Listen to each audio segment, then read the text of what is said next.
A subscriber sent me this video of him doing stalls at Lake Garda where he blows it on one of them, and I want to break it down for you to help you really understand how to do your full stalls safely. Are you ready? Here we go.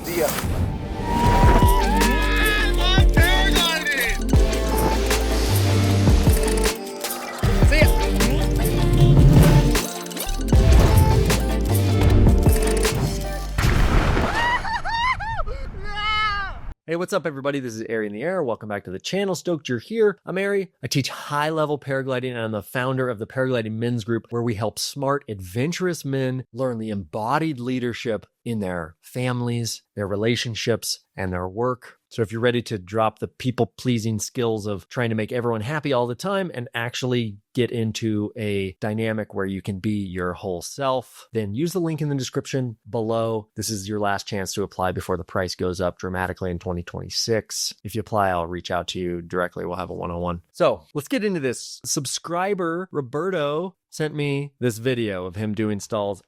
He does a couple of them successfully before blowing one of them. We're going to watch this whole thing, and I'm just going to walk you through what he does right on the ones that he does well, and then what he does wrong when he blows it. Okay, so here he goes. His first stall, it stalls. He kind of does a two-stage stall, catches it in back fly. The glider comes out in front of him, pitches forward. He lets his hands up. That's perfect. Okay. He's hyped. He's learning stalls. He's hyped. I have been there in Lake Garda. Okay.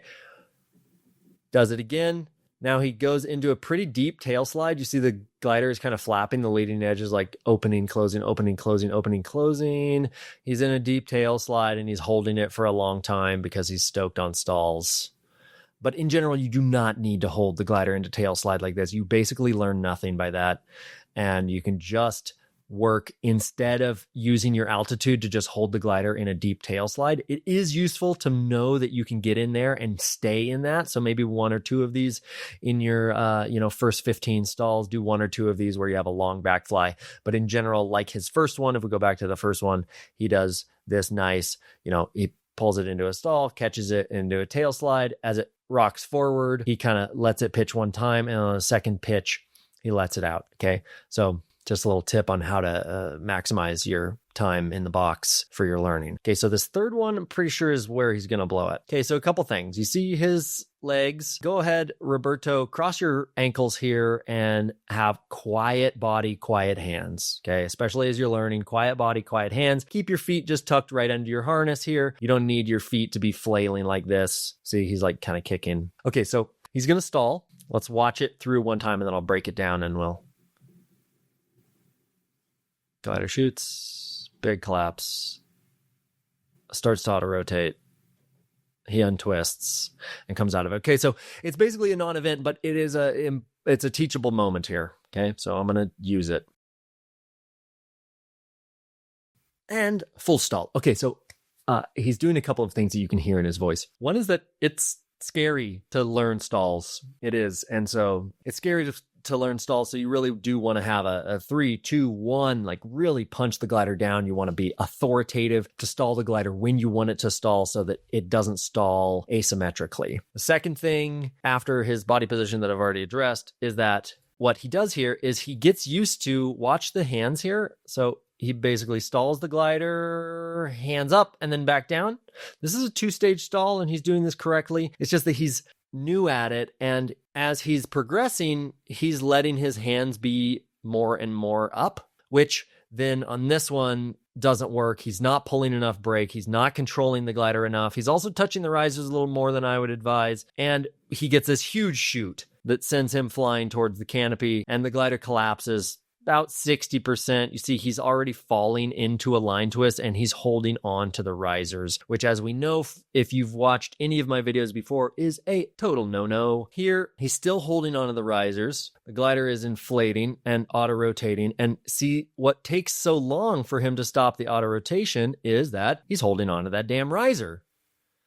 It's a totally normal instinct and impulse. As you're falling, you want to grab onto something to brace you. But as you see, he's pulling on one brake, and that's the one that is going to make it auto-rotate, and he's holding onto the riser on the side of the glider that will keep it from auto-rotating. So he goes into that a little bit before he realizes it, pulls the outside brake, and he comes right around. So it's really not a huge problem, but in general, what I want to show you here is that this two-stage stall is something that you want to learn progressively, and you want to catch the glider in a deep tail slide first, and then slightly less deep, and then slightly less deep, and actually make much smaller increments. Okay, so we go back to his second stall that he does so well here. He catches the glider, and we'll play it.